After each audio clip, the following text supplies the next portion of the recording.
दो दोस्त थे भाई, ठीक है। एक का नाम था जूझे और एक का नाम था बूझे। जूझे जो थे वो बहुत ही अपनी नेचर के अकॉर्डिंग बहुत जुझारू थे, जो बूझे थे वो बहुत बुझे बुझे रहते थे। तभी किसी ने उनको सलाह दे दी कि भैया 2 साल बाद बॉडी बिल्डिंग की चैंपियनशिप है, ठीक है, तैयारी करो। दोनों सुनकर के बहुत ज्यादा एक्साइट तो हो गए और सोचा चलो ठीक है, कोई जिम विम ज्वाइन कर लेते हैं। अब हुआ क्या, जैसा कि बाय नेचर जूझे बहुत ही जुझारू थे तो वो बहुत ही एक्साइटेड थे। पहुंच गए साहब जिम। अब उनकी देखा देखी जो हमारे बूझे थे वो भी उनकी देखा देखी कहां पहुंच गए, जिम। ये अलग बात थी कि उनके सामने बहुत सारे एज यूजुअल उनके बहुत सारे एक्सक्यूज थे। सुबह 5 बजे कैसे उठूंगा, मुझे फला जगह भी जाना होता है, मुझे यहां भी जाना होता है, मुझे ये भी काम करने होते हैं। जितनी उनकी समस्याएं नहीं थी उससे ज्यादा उनके पास क्या होते थे लाला, एक्सक्यूज होते थे। लेकिन क्योंकि जूझे जा रहे थे इसलिए बूझे भी उनके पीछे पीछे हो लिए। आफ्टर ऑल कंपटीशन का सवाल था। अब बूझे और जूझे दोनों के दोनों जिम पहुंच गए। जिम वाले मालिक से बोला कि भैया हमें जिम ज्वाइन करना है, 2 साल बाद हमारा कंपटीशन है, हाँ बॉडी बिल्डिंग चैंपियनशिप है, हमें जिम ज्वाइन करना है। बोले आ जाओ, चलो आ जाओ, तुम्हें दिए देते हैं ट्रेनर और लग जाओ काम पे। अब उनको सेम ट्रेनर मिल गया। अब ट्रेनर ने कहा कि भाई मुझसे अगर तुम्हें ट्रेनिंग लेनी है तो कुछ सिंपल सिंपल नियम फॉलो करने होंगे। बोले बताओ क्या नियम है। बोले एक सिंपल सा नियम है कि रोजाना हम 1 घंटा वर्कआउट करेंगे, ठीक है, और हफ्ते में 7 दिन करेंगे।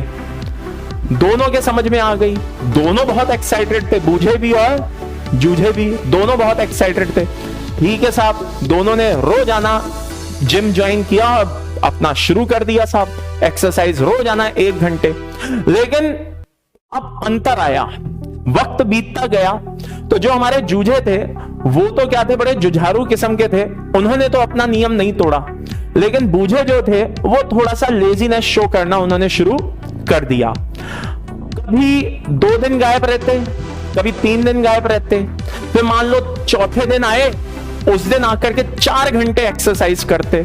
उनसे बोला भैया तुम 4 घंटे एक्सरसाइज क्यों करते हो। बोले वो मैं 3 दिन नहीं आया था तो 3 घंटे तो उस दिन की एक्सरसाइज और आज की 1 घंटे की एक्सरसाइज, टोटल कितने हो गए, 4 घंटे। बोले अब आज मैं चौथे दिन आया हूं तो मैं 4 घंटे की एक्सरसाइज एक साथ कर रहा हूं। बोले अच्छा, हाँ मैं एक्सरसाइज में कोई कमी छोड़ता नहीं हूं।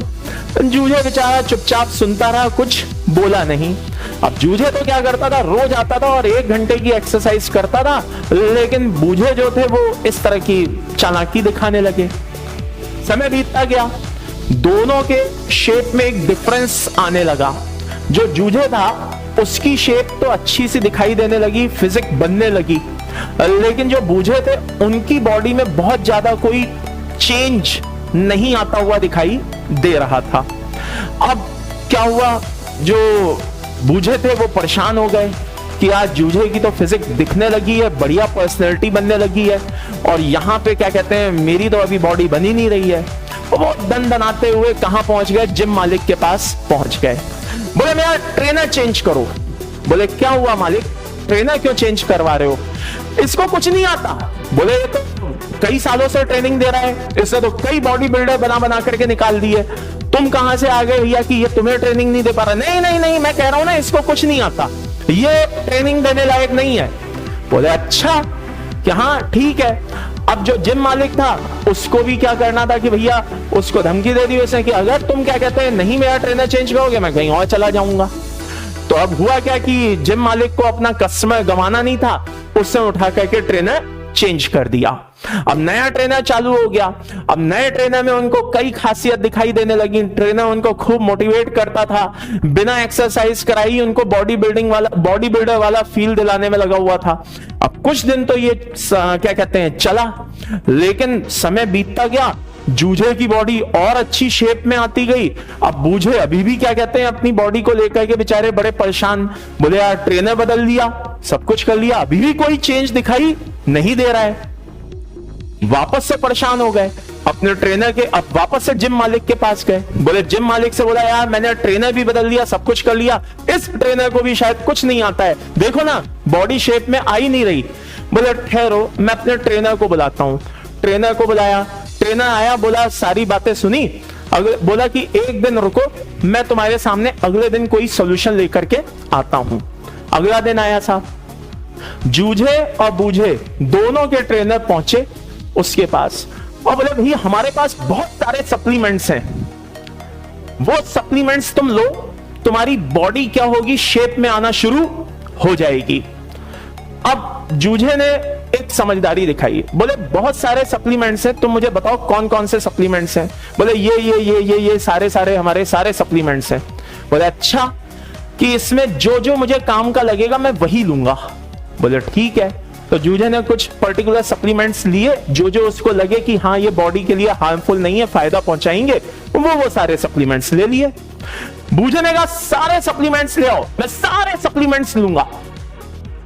ट्रेनर बेचारे मुंह देखने लगे, उन्होंने क्या था, उनको तो अपना प्रोडक्ट बेचना था, उन्होंने अपने सारे सप्लीमेंट्स उसको दे दिए। अब समय फिर बीतता गया, अब जूझे की बॉडी और तेजी से शेप लेती चली गई और बूझे को क्या हुआ, शेप लेने के बजाय वो बीमारी में आता गया, बीमारी में मतलब बीमारियां उसको लग गई, प्रॉब्लम आने शुरू हो गई। देखते देखते साहब बूझे जो थे वो एक तरह से चैंपियनशिप की दौड़ से बाहर होते चले गए। 2 साल बीत गए, जूझे पहुंचा, बॉडी बिल्डिंग चैंपियनशिप में पहुंचा, वहां पे अवार्ड जीत के आया। बूझे की स्थिति यह थी कि बेटा वो ताली बजाने लायक भी नहीं रहे। तो अल्टीमेटली हो क्या रहा है कि यहां पे भी जब मैं इस तरह के मैसेजेस देखता हूं ना बच्चों को, जो तुम लोगों के टेलीग्राम पे मैसेजेस आते हैं, तो मुझे भी तुम बच्चों में जूझे और बूझे दिखाई देता है। जूझे जो बहुत जुझारू है, एक बूझे जो बहुत बुझे हुए हैं, जिनको सिर्फ समस्याएं हैं, समस्याओं से ज्यादा उनके पास एक्सक्यूज हैं। वो क्या कर रहे हैं, वो ये कर रहे हैं कैसे, पहले मैं इससे पढ़ूंगा, इससे नहीं समझ में आया तो मैं उससे पढ़ूंगा, उससे नहीं समझ में आया तो मैं वन शॉट देखूंगा, वन शॉट नहीं देखा तो मैं मैराथन देखूंगा, मैराथन नहीं देखा तो मैं ये करूंगा, मैं वो करूंगा, मैं यहां की डीपीपी करूंगा, मैं वहां की डीपीपी करूंगा, मैं यहां की टेस्ट सीरीज ज्वाइन करूंगा, मैं ये करूंगा, जितने सप्लीमेंट्स है मैं सब खा लूंगा, एंड फाइनली मैं कुछ नहीं करूंगा। वो यही रहा है। अल्टीमेटली लाला जूझे बनो ना कि बूझे। फाइनली सिलेक्शन तो किसका होगा, जूझे का ही होगा।